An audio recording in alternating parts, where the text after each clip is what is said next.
Good morning, and thank you everyone for joining this month's Instant Insight webinar.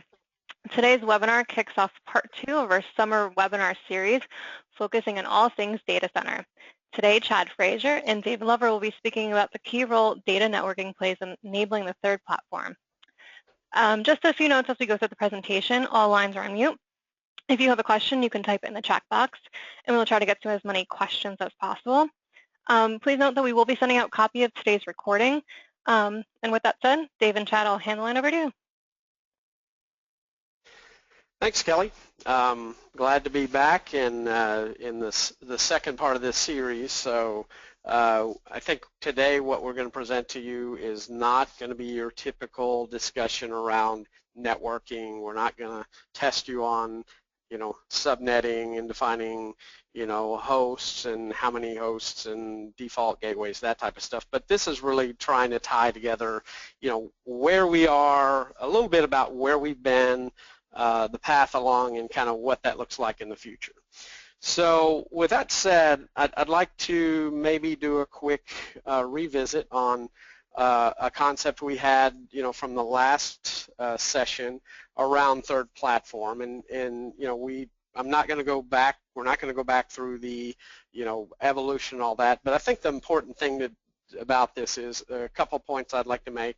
One is that we talked a little bit about, the fluidity between the different models, and as I think we indicated, IoT is here today. There's some, kind of machine intelligence, and Gartner's actually gone back and started to already revise the definition of third platform to include things like that, and security specifically, which will be what we'll cover in the next session. So.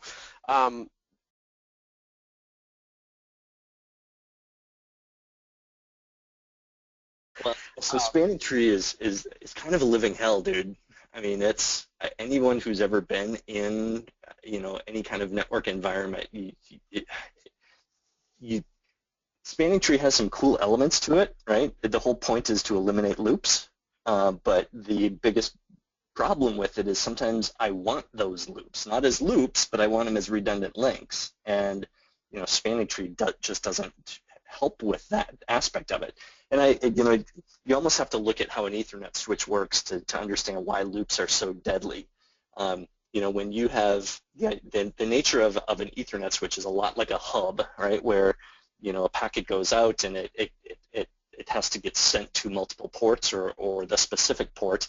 The problem with that is the way it learns what port it is to initially broadcast that packet, or technically, right, we call it a frame, to every single port on the system in the hopes that somebody responds. And then I learn, oh, okay, Chad Frazier's on port number 4, and Dave Lover's on port number 3, and Kelly's on port number 17. The problem is, in that broadcast, it all falls apart as soon as you have 2 links going from one Ethernet switch to another Ethernet switch. Because all of a sudden it's going to get broadcast on both of those links, and now the other Ethernet switch actually just received 2 of the exact same packets, of which it has to send and broadcast to everybody else. So not only does it send it everywhere, but it sends those exact same 2 packets back to the first switch, and it received ports, and then sends it back to the other switch, and back and back and back, and all of a sudden it spins out of control. So the point of spanning tree is to eliminate the duplicate links.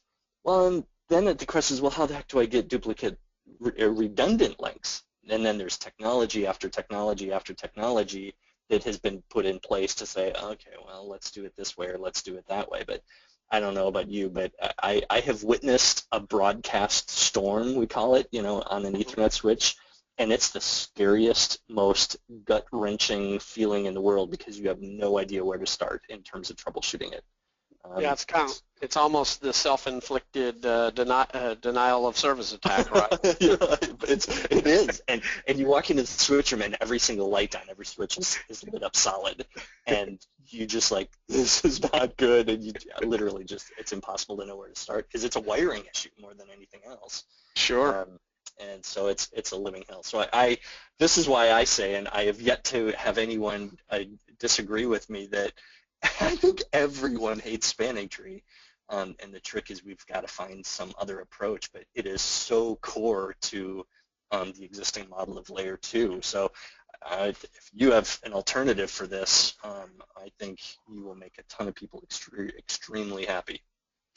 Well, with that, given that, let's explore an alternative. Let's look at what would be a better alternative. So certainly, I think one of the things you talked about, and you know, there are kind of two prevailing thoughts, right, in terms of how that gets addressed, and we'll talk a little bit about that. But it's to simplify, you know, those Ethernet networks, right? So if we want to go back to, you know, the Clint Eastwood Good, Bad, and Ugly reference, you know, Ethernet is good because it does, as you described, it's, you know, simplicity for that layer 2 forwarding.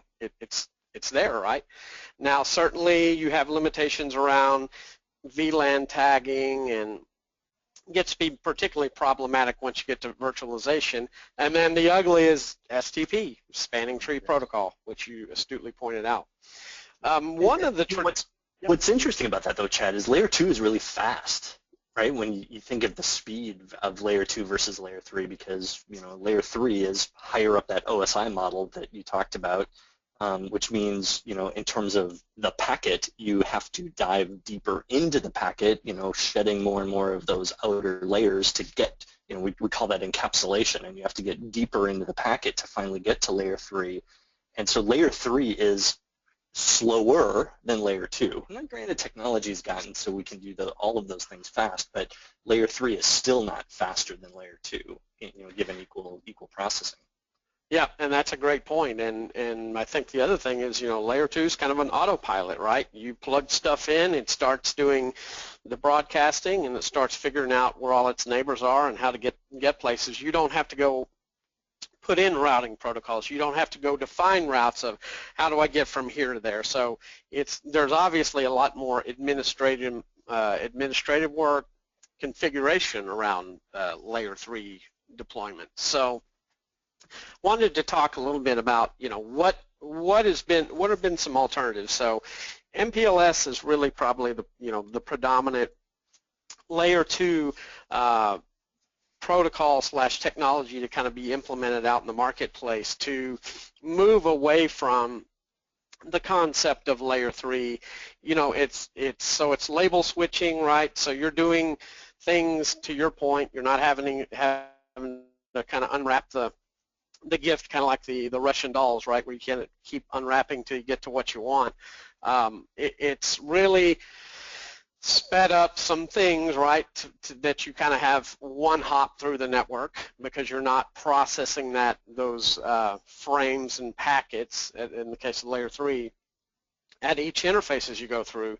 But, you know, so it's good that it's scalable, and it does have some network virtualization capabilities, but very complex. A lot of protocols, and we'll kind of get into that stack a little bit. And then the ugly is that you have, you know, it's almost like a spin out of control that, okay, now we have to have another protocol to accommodate this particular issue or this feature functionality. So it's kind of gotten to be a very complex, not very elegant solution. So in an effort to provide MPLS-like services without the complexity and leveraging the good in Ethernet and eliminating the bad, I'd like to kind of shift the focus here and talk a little bit about shortest path bridging. You had a good example of kind of what those alternatives are out there, SPB versus Trill, right? You did a good write-up on that. So could you talk a little bit about that and, you know, maybe provide a little context why we're going to talk about SPB as opposed to Trill today? Well, you know, what I find, you know, when we talk voice, right, a lot of our data center conversations this summer, and this summer's been a great summer for data center, right? Hasn't it, Chad? Really? I mean, it has. Good summer series. But I find that traditional data networking people are a little reluctant to make big changes on their network, right? And a lot of times when you start going from a traditional type data network, and we ran into this, right, 10, 15 years ago when voice over IP first started coming out, and all of a sudden we had this real-time communication application put on the data network, and you had to change the way you think about data networking, and you had to, as a minimum, you had to implement QoS. As a minimum, you had to start separating your voice stuff from your PC, your computer stuff, just because of, usually it was a broadcast conversation more than anything else. But you had to change it, and I found that a lot of data networking people were very reluctant to want to change anything because it was working, and they didn't want to disrupt that. And I think it's to your conversation about all of those protocols that are in place. MPLS is just one of them, right? But you have all the, whether you're thinking layer 2 with spanning tree, layer 3 with routing, and then ultimately your goal is to get to that creamy nuggety goodness. Nougat, I believe, is the the application that we're looking for in that environment. And but the key is we've got to find a way to make it so that you can think of your network holistically and just kind of make those changes. And there's certainly technologies out there, right? And everybody has their different play on it. We're going to talk about software-defined networks and whether that really makes sense, because in a way, software-defined networking is just a Band-Aid, or not even a Band-Aid, but a layer on top of your existing stuff that helps you dynamically control it. But it really even then requires you to start thinking about the protocols that can be externally manipulated easily, whether you're talking APIs, whether you're talking about just the architecture itself that lends itself to a more programmatic way of being flexible. And I apologize because I was in Etherville when you were talking about this, but your whole layer or phase 3 of the data center becomes really critically important. So we're entering that same kind of environment where virtualization has become so popular and so predominant, and leveraging some of the big technologies that come with things like VMware, like vMotion, right, where I want to take an existing virtual machine and move it from point A to point B. Unheard of concepts in the old days, and now it's like, you better be able to do it because that's what the hypervisor is expecting you to be able to do. And it doesn't work when you start thinking routing and switching and setting up VLANs and statically programming things to happen. And okay, it's working. For the love of God, don't touch it anymore. You have to be flexible with it, and the traditional protocols just don't lend itself that way.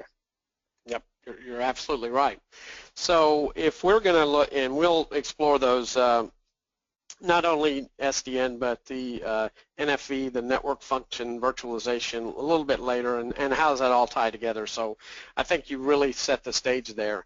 One of the key points you put is that a lot of these evolutions are built around the virtualization wave, right? So, you want to simplify things because as you move things logically around, you can't take all those sets of rules everywhere you go and transport them very easily and move them into, into those devices. So you tend to kind of centralize, in the case of SDN, centralize the control plane, those types of things. So it all really ties together. In the case of SPB, fabric, this is really a rethinking, as we talked about on the last slide, kind of a breakout of the traditional rule. The whole fabric is viewed as a single switch, so it means it's truly at layer 2. You're not kind of patching this stuff together on top of it to make it look like layer 2. So obviously that makes your network easier to design and operate because you don't have to, figure out, okay, do I have all the VLANs on the right interfaces, those types of things. It makes it really easy to segment devices and users, and the convergence is much quicker. So if you have failover, those types of things, it happens a lot quicker. You don't have to converge, BGP routes and all that stuff that has to be advertised and communicated out, and your RIP and all those routing protocols that are very heavy in terms of demand on the processor don't have to take place. And then lastly, it is agnostic from a topology perspective. Full mesh, partial partial and loop. So as you talked about, why spanning tree protocol exists because of two links between two devices, same kind of things, principles apply to SPP. That is a violation, but the difference is if you break that rule, the second connected link becomes inactive and it's a backup link that you have failover. Your failover is still sub-second. So you are automatically or inherently solving that problem that you were trying to establish multiple paths. So I think that's interesting. Well, and you talk about the speed of failover. I mean, traditional spanning tree is 50 seconds. 50. Even if you were to go with rapid spanning tree or fast start spanning tree, that's still like 6 seconds. Well, when you're an email or a web page, who cares if you have a 6-second delay as the spanning tree process identifies its new root bridge, right, and figures out the root ports and the bridge ports. But in the world of voice, you drop entire phone calls in that amount of time if packets don't get there. So gateways could potentially reboot. I mean, there's a lot of things that happen within 50 seconds. My gosh, that's a long so I time. love the idea of sub-second. It might be a little blip that you hear, but I would guess it's such a sub-second. I mean, we're talking milliseconds typically. Those are you'll never notice that. That's right, and particularly important, as you pointed out, in a real-time application such as voice.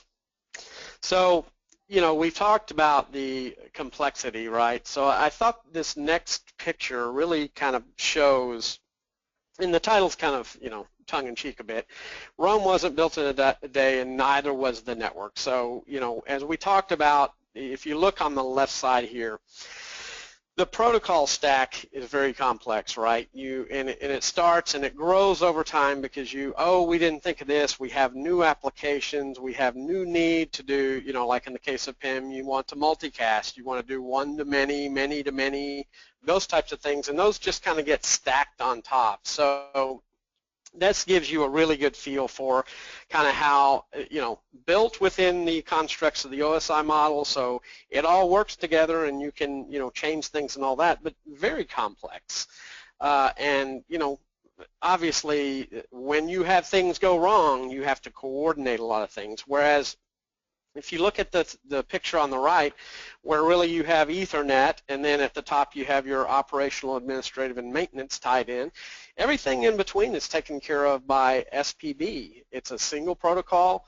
That really drives home the difference in what we're talking about in designing, deploying, and managing a network. Which one would you rather, job security aside, which one would you rather manage, the left or the right? Yeah, well, like I said, the left is it literally is that house of cards.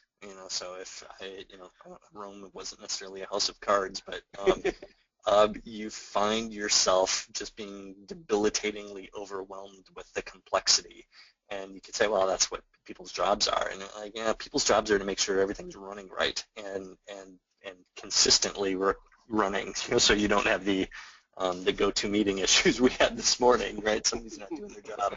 Right. But you have to have the flexibility for these new technologies. And, the standard 802.1AQ that is known as shortest path bridging is absolutely a simplistic way to view it. What I like about a lot of this stuff is it really kind of flips the idea of layer 2 and layer 3 together, right? Because everybody's first concern is, oh my God, does that mean I have to rip out everything that I'm doing today and swap everything out to shortest path bridging, and do all these devices understand that? Because at first glance it almost looks like, well, does IP address go away? No, IP addressing still exists, right? MAC addresses at Ethernet still exist, but the difference is you start administering these ports and these services out at the edge, and you just don't care about how it's happening in the core of it, because it's the protocol itself is doing all of that communication and configuration. Yeah, and that's interesting. I think you kind of really put an interesting insight on that if you consider the way that things have traditionally been done, kind of core out, right? You've got to allocate your address space, all that, and then you've got to propagate all of that all the way out to the furthest edge of whatever device you're going to add. It's almost an inversion where you don't worry so much about, or really you don't worry at all in terms of the core, and your VLANs, all that stuff kind of sits on the outside, and then it's seamlessly kind of tied together through the core. That's a huge difference in the way we've approached things.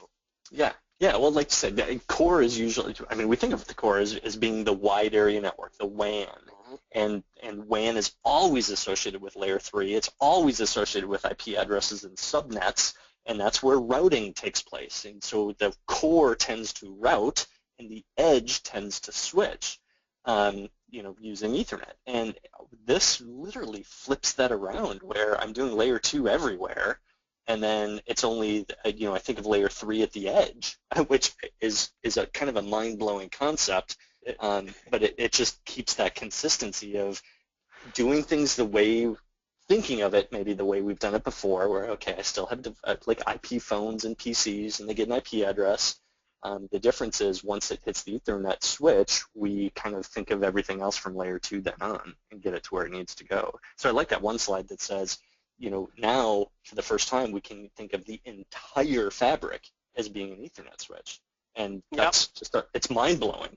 It really is, and it kind of makes you wonder why it took us so long to get here, but we do understand Rome wasn't built in a day, and networks evolved over time out of need, and necessity is the mother of invention. And I probably have 10,000 more colloquials I could throw, but this is really, and I'd like to, maybe we can bring this even further into view and look at, traditional MPLS versus SPB, right? This talks, and this shows your observation about, MPLS, traditionally you've got kind of layer 2 out the edges, and then you're really packet switching, but, look at the reality, right? You've got, you certainly still have, the 802.1d and Q, the STP. You've got all these things kind of still in play in the background all the way up through the MPLS layers. So you have, you have routing protocols like RIP and OSPF, you have PIM, you have VPLS, you have all of these things going on that are, swept under the rug or hidden behind the scenes that still have to be maintained, still have to be configured, designed, and administered, just to offer a layer 2 service. And look at the simplicity of SPB on the right. I mean, it's all in that protocol. There's nothing else to manage. So this, to me, really or pictorially kind of puts everything you just described, in one tidy package. Agreed. So, just delving a little more into SPB, right? We're going to, we've talked about it. It's fast because you provision at the edge. You don't have, you don't have configuration at every interface. You don't have to define VLANs and sub-interfaces, those kinds of things. You have optimized link state protocol, and the conversion healing is much faster. Flexibility is, far exceeds what we have in our traditional architectures. And really what that allows you is to take advantage of kind of the virtualization. And then security is a big thing. We'll get into that in some more detail, but it really isolates the service, and you get, zero complexity in virtualization, and the network is truly invisible to users. So those are a lot of the reasons that SPB makes more and more sense, because virtualization is becoming more and more prevalent, and it really supports that in a much better fashion than we have traditionally, and it does provide really almost more what you'd consider plug and play. Once you configure your edge device and get it plugged in, then it kind of natively moves through the network to get to the other communication points.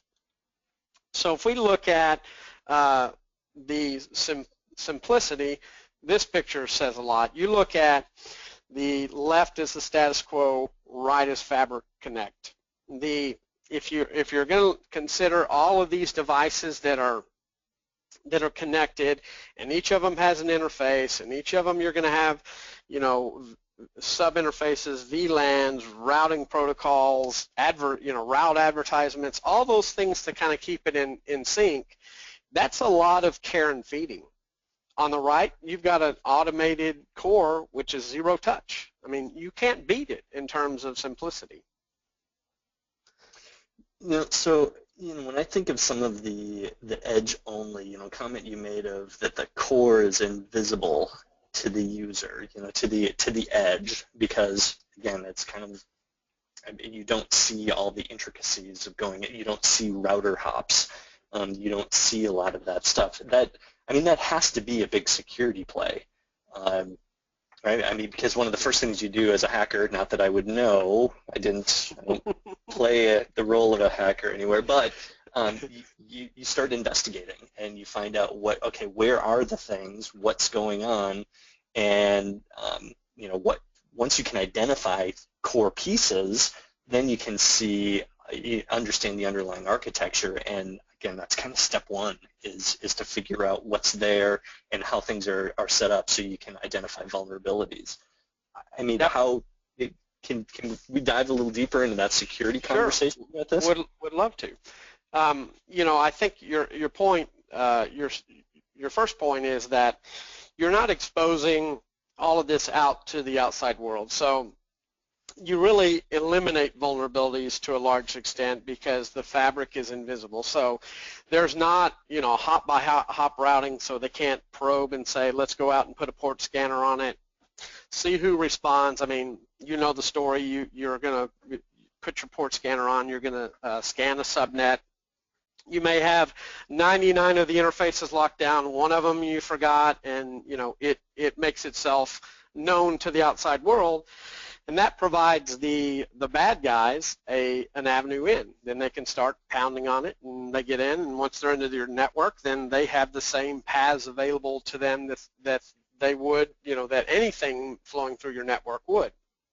So that one is very important to understand, because that really is not possible in the fabric environment. And then your network segmentation. A lot of when we talk about if you look at NSX, which is the network virtualization piece for VMware, it's all about micro-segmentation. How do you compartmentalize things and don't expose them? So everything is really happens within the context of the layer 2 or a specific layer 3 VSN. So users, their communications are shielded to a large extent from the fabric, from any intrusion there. So it really is, instead of, it's a lot like we talked about before. It's kind of flipping the model on its head. You really go from where in the traditional architecture you have to go lock down everything, and really in the fabric you would have to explicitly expose things. So it's a different philosophy. It's not like, oh, did I go check all my doors? Your doors are automatically locked, and you have to unlock them to allow people in. So it's a different philosophy. So it really supports that simplicity. The security is just an inherent part of it. Certainly not unintended, but it's definitely part and parcel. And one of the things that's going to be more important as you have more devices connected to the network, a la IoT, and everything becomes more. Look at all the smart devices. Look at to log into any access point or wireless router, and you'll see how many devices are connected. All of that is at the edge. So really, you're going to we'll talk about security in the next session, but those are important areas to lock down. But for the most part, you're in a fabric environment, your environment secure to those endpoints. So you raise a really, really, really good point with the Internet of Things and knowing, just the nature of those things. I mean, obviously, the IoT describes just this overall level of connectedness that everything is talking to everything else. But a lot of the things that they're talking to, or what they are little, they're components, they're sensors. And when I think of security, obviously you have to your point, we'll talk about this next month in our first series, third part of the series, where security is a multi-layered approach, right? You not only need infrastructure level security with a network, but you still, firewalls and application-based security and encrypted traffic, those things don't go away, but you have to do all of them. And today, really the only network level security that we have is 802.1x, right, where you're authenticating almost to the Ethernet switch itself to get your link light. And I'm like, well, okay, now you have to log in. So you're telling me with IoT, you're going to have to log into your sensor to get your sensor to talk to your thermostat, to talk to your furnace, to talk to your whatever. And there's some inherent usability problems with that. And all of a sudden it kind of points back to the fact that, okay, well, we may have to put way more emphasis on endpoint security, endpoint network security than we have in the past. And like I said, most customers that I talk to are not doing 802.1x.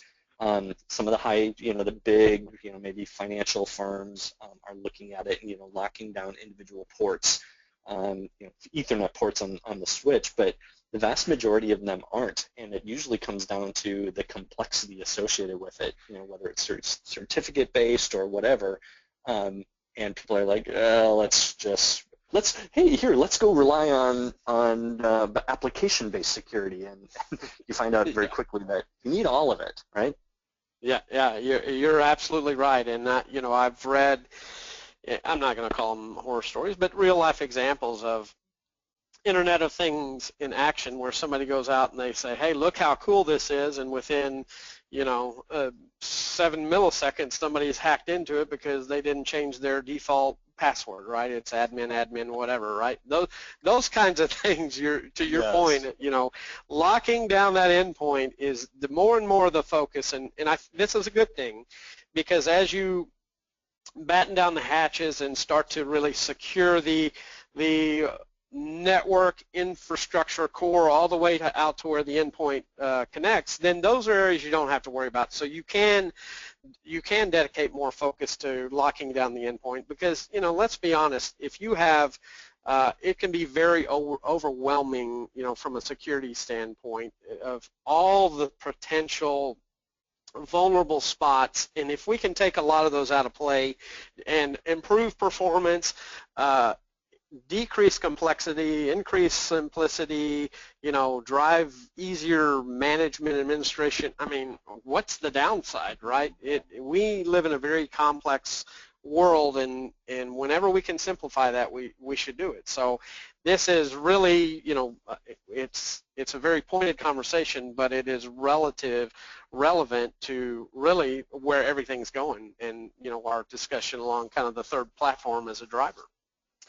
So Chad, let's shift gears just a little bit, and when I think of, you mentioned virtualization and how important it is, and my first thought when I hear virtualization is, again, I go to the hypervisors. I go to the VMware that is setting up a virtual machine. So like in the Avaya space, all of the current servers and services can be virtualized, and I could literally, not that I'd want to, but I could literally move a running server from point A to point B, whether it's in the same rack, in a different rack, or even a different building, and move the server by right-clicking on it and say, hey, now go over there. And I think, we talked about how SPB is so critical to support those kind of things, because now in the old days, I would have said data center 1 has this set of IP addresses, right, because it's a location, it's a subnet.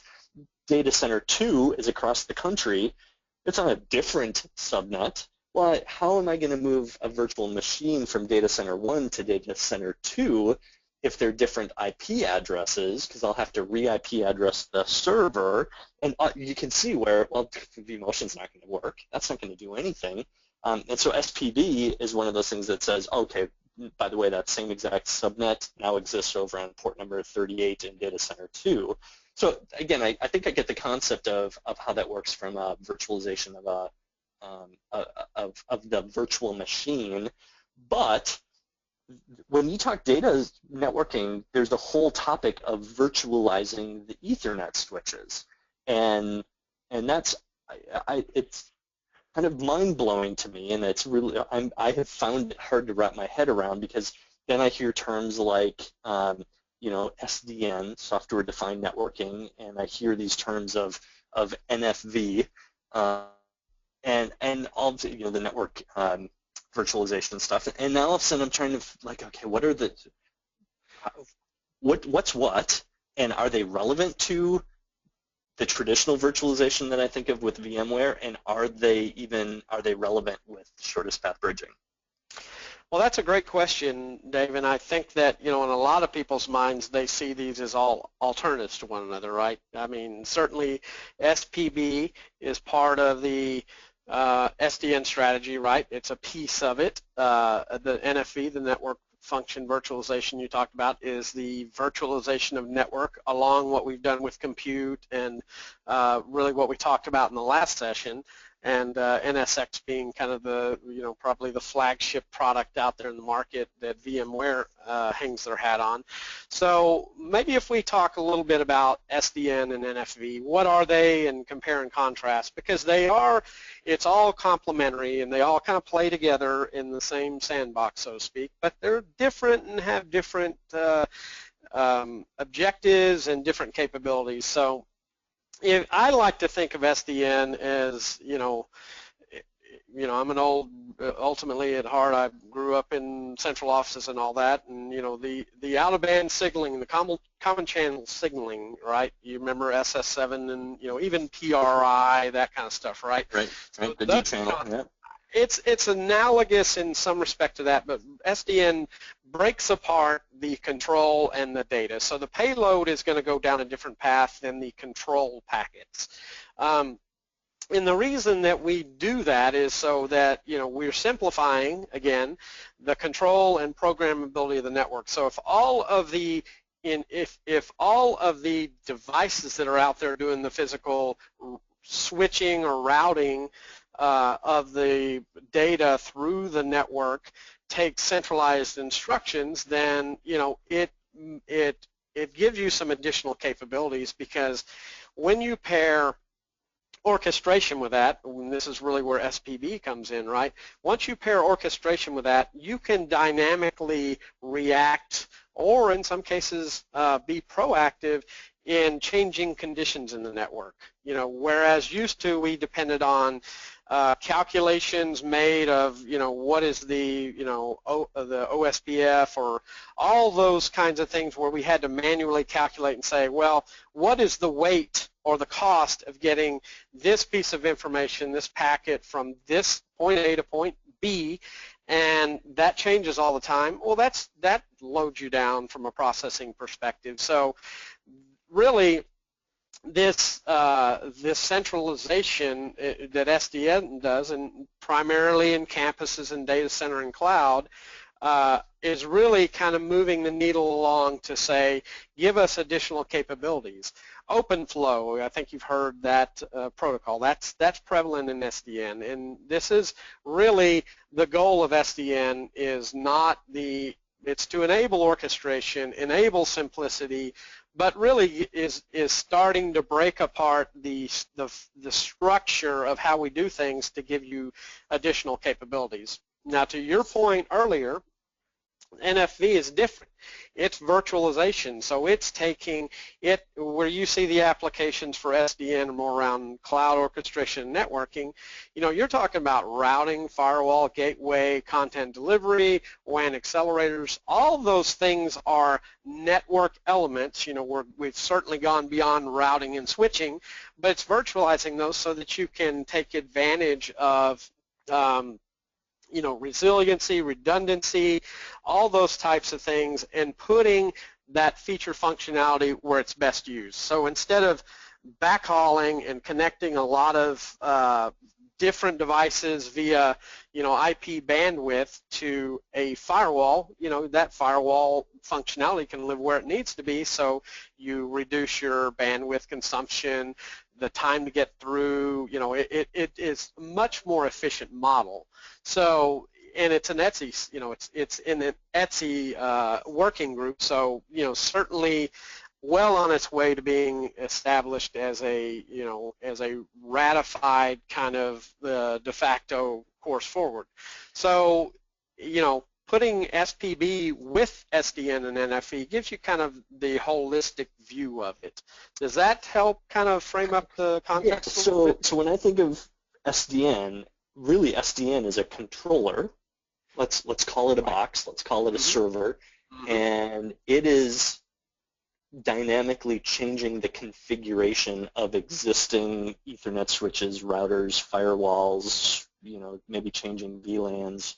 So instead of an administrator going in and making those changes, some controller is doing that. And maybe it's for, I don't know, making the user interface easier. Maybe it's for, like you said, making dynamic decisions of, hey, and this might sound like a weird analogy, but I just had to replace my furnace, right, and my air conditioner, and I had to make a decision of do I want to go with a heat pump? And a heat pump is kind of an air conditioner unit that reverses the air conditioning concept and uses electricity to generate heat. And the thing that I quickly learned about this is, well, it depends on what do you pay for your different sources of fuel, right? Like in Minnesota, we get natural gas pretty cheap, and electricity is more expensive. So I don't want to use electricity to heat my house. I want to use natural gas. Well, all of a sudden they're like, oh, well, the controller, the thermostat is smart enough to switch back and forth between electricity and natural gas depending on what the price of those fuels are. And my first question was, well, how does it know what the price of the fuel is? They said, well, you have to program it in. Like, well, that changes all the time. Right. And I mean, wouldn't it be great? Duh. Why wouldn't it's already connected to the internet. It tells me what the weather is on my thermostat. Why couldn't it go to my electric company and find out what the current rate is that I'm paying in electricity, and same way with gas, and then dynamically make an adjustment to say, oh, actually, right now, it's better to use electricity to heat your house and not gas. That, to me, sounds like a SDN controller controlling existing things, making dynamic decisions without me having to get in the middle of it. Your analogy is great. It actually incorporates the orchestration piece, right? You've got something out there orchestrating to say, I'm going to do some processing, analyzing why we should make the decisions, and then I'm going to give it to you as the controller, and then you go out and execute on it. I think that you really, that's a great analogy you used, and it's very, very relevant to kind of the role of SDN in the world today. Well, and I got really good at understanding heating and cooling as part of this process. We need a device on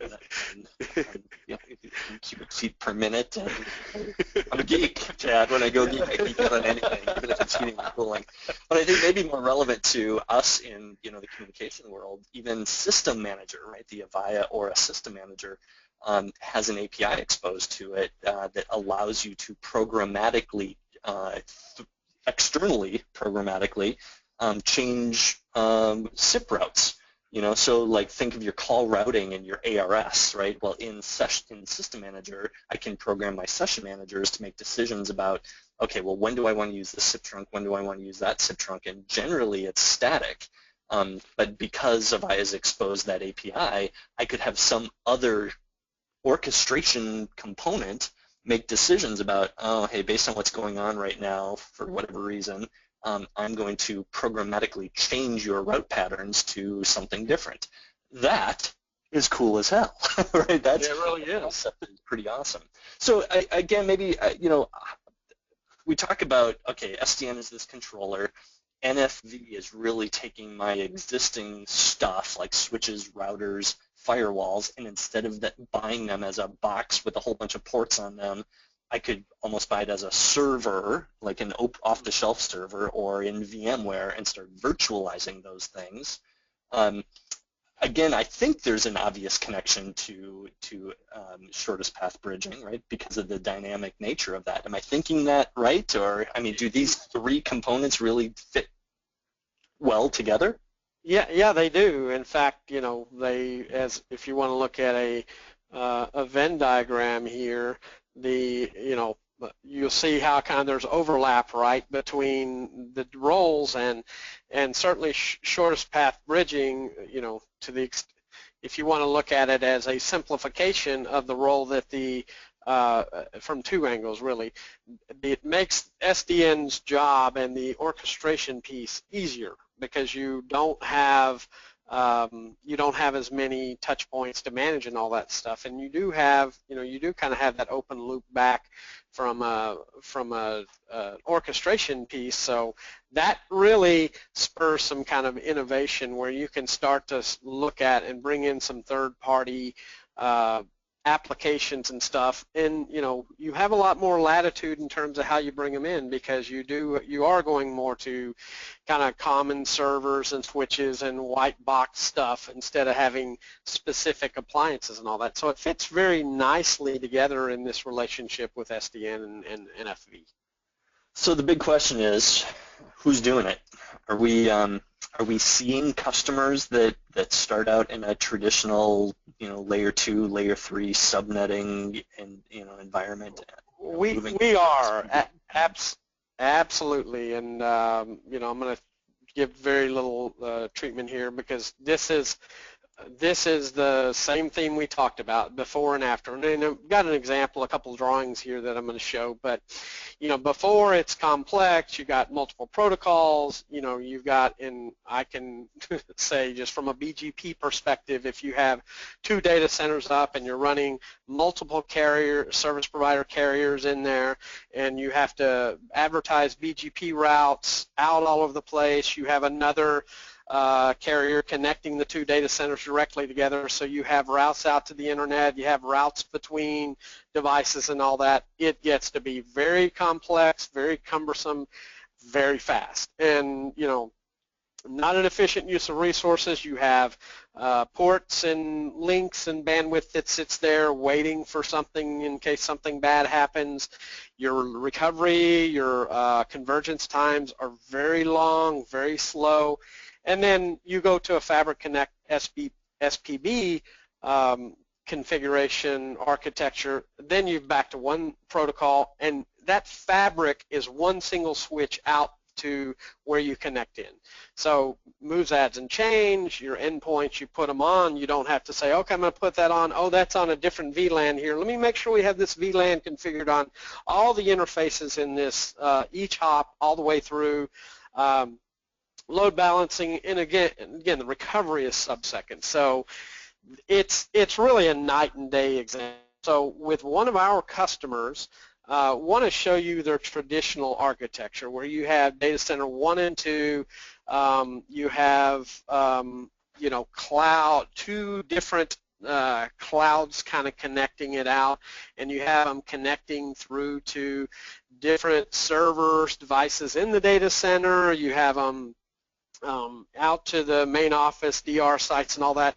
And the important thing here is you look at all these endpoints from a data networking, all these devices in there have to, in this architecture, have to have context around, you know, how they make themselves known to the rest of the world. They've got to advertise routes, they've got to receive routes from others and all that, and that means you have to configure each of these, you have to manage them, you have to change them when stuff changes. Very complex, and this doesn't begin to, originally I had a lot of the BG and all that up there, and it was just too ugly to even try and describe. So, well, I was going to comment on that. Of the version of this that I saw, it had a heck of a lot more border gateway protocol stuff going on with BGP. Anyone who's done that knows what a nightmare that is to program and maintain and keep it consistent throughout the network. Yeah, So but I mean, you've almost simplified it too much on this before slide. I know how ugly this was. Yeah, it is a little bit, but to your point, if you've got to advertise your AS number and your routes out to both carriers from both of those the core switches there, and everything in there has to understand it. Anything touching anything has to understand through these routing protocols and border gateway protocols and all that what it looks like. So it's very ugly, and I just I kind of debated whether to keep it really ugly and not really be able to point out anything specifically, and then we go to Fabric Extend where we're SPB. Look, this is a connection into and through those service provider networks, and we're extending that fabric out to the customer premise at the main office, out to any of their DR, anywhere we go and we place a fabric-enabled device out there. That's where the fabric gets extended to. So you're taking all of those things, all the routing protocols, you're taking all those advertisements, all those subnets and VLANs, they get taken out of play. So literally you could have a fabric that spans coast to coast, multiple offices and all that. It all looks like a single switch, which is a beautiful thing because it inherently, intuitively knows how to get from one to the other without doing a lot of advertising, calculating which is the best path and all that. That's all done intuitively. So it's a huge difference in terms of time to deploy, design, implementation effort, and then management. And then as you do moves, adds, and change, it's really no touch core. It just works. It's well. So an interesting point that I guess that brings up is, again, most of our big customers, they're going through crazy amounts of mergers and acquisitions, right? That's just the name of the game. In today's world, when you're growing your business, you either grow it organically or you buy somebody, and all of a sudden it looks like you grew. And when it comes to any public company, they are trying to show growth any way they can. And so, again, point being is mergers and acquisitions are a big deal. And I don't know about you, but I've been involved in some of our own internal mergers and acquisitions, and I can tell you that nowhere on the little checklist of hey, should I acquire this company or not, is anything that says, hey, how is their network, right? Oh, so right. It's usually the IT department that gets stuck and the telecom team that gets stuck at the end saying, oh my God, we just acquired this company. One of the first things you have to do is we got to get these networks up and running. And talking to each other on the same system, and it's rarely a case where you can rip out all of the infrastructure that is in that new acquired location. But with this, I can say, well, all I have to do is replace, maybe their edge, and they can keep everything on their prem. And now that fabric, it extends at least to the location. Yes, they're going to still have to do some of the typical traditional administration that they do on their legacy network, but it buys you a ton of time and gets them on board, gets them with the simplistic programming and administration, and then buys you the time to say, okay, what are we going to do? Are we going to keep their existing legacy network in place? Are we going to replace it and push that fabric literally all the way to the edge, or at least just to the entrance of that location? But it gives you a ton of capability that you would never have before. And I think it makes a good point of how seamless shortest path bridging can work with an existing legacy infrastructure. It doesn't have to be a full rip and replace right off the bat. Yep, and that's a great point. You extend it to whatever's practical, and then as it makes sense, you can extend it out, and it's very easy because it's just dropping a fabric-enabled device in there, and it connects back into the rest of the fabric, and you're good to go. Just anecdotally, I wanted to share this. We did have a workshop a year or so back on SPB fabric, and we had 6 different teams, and they had their own switches and all this, and we were going through and learning all the new terminology and all that stuff, and we one of the first exercises we had to do was, okay, let's stand them up and let's talk to everybody else. And literally within 10 minutes, all 6 teams had their fabric switches up, had fabric connected to everyone. It was up and fully meshed and working. I mean, literally in 10 minutes. Just blew my mind when that would have been something of, you normally would have had to really do a lot of planning and a lot of things. You could almost do it within a vacuum to say, okay, here's how it sets up, and then the fabric extended itself across to all these different nodes, which, you know, theoretically sat in different offices or different data centers, and you're connected and you have, you know, path through. We could pull a cable on this side and it would automatically go back through the other path, and, you know, it was just amazing. So I think your point there is well taken. We definitely are entering a kind of a new age to where you don't have to, you can kind of maintain what you want within your existing legacy environment, and you can plug it into Fabric, and, you know, Fabric will do the job that it does. So very exciting, and, you know, again, you kind of go back and forth as a data networking professional, say, is this a good thing or a bad thing? Well, it's a good thing, right? Because you want, you know, you don't ever want to have artificial value. This allows you to kind of, you know, now we can start thinking about other things that are important to drive additional value, like, okay, let's look at how this would work with NFV and with SDN, and having a more holistic solution. So it does free our hands from having to deal with the routine stuff that, quite honestly, is, you know, is an administrative nightmare at times, and focus on, you know, the real important things that are going to matter to the end users. So, Jed, last month we did virtualization. This month we're doing networking, right? All in context of the next generation data center. And next month we're doing security. You want to give us a real quick sneak preview of the kind of things we're going to talk about next in the next session? Sure, I'd love to do that.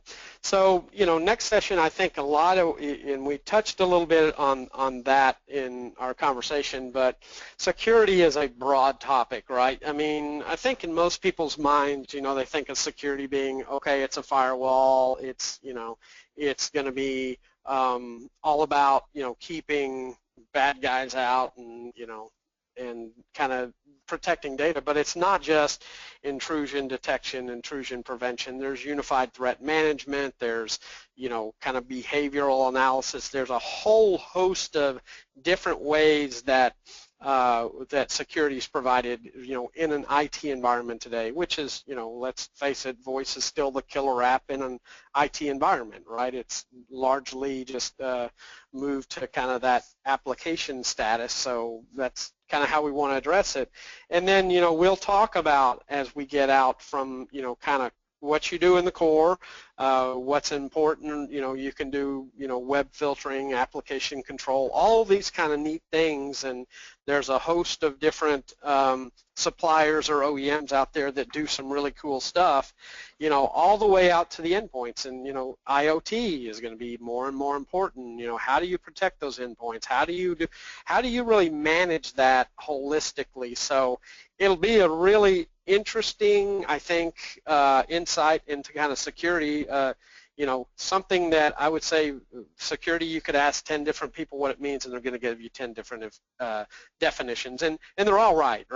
You know, there's aspects around social engineering and all that, which we'll probably touch on lightly, but, you know, we're really going to buckle down on the network security piece of it, and given a good insight there. So I'm looking forward to it, and I look at security as the wrapper, right? We've got infrastructure being compute, storage, networking, and then, you know, you have applications that live in that environment, and then security is the wrapper that puts the blanket around it and makes it all safe. So that's kind of where we'll go. I think that sounds fun enough where I think I'm going to attend that one. Well, I hope you do. So with that, I'm going to pass it back to Kelly. Kelly, do you have any closing comments? Yeah, no, I just want to reiterate again, thank you for hanging the line. We did have some GoToWebinar issues. I think there was a complete blackout, so I apologize for that. We, again, will be hosting another webinar next month to kind of wrap up the series. That is all we have for today, so thank you again for hanging with us, and have a great day.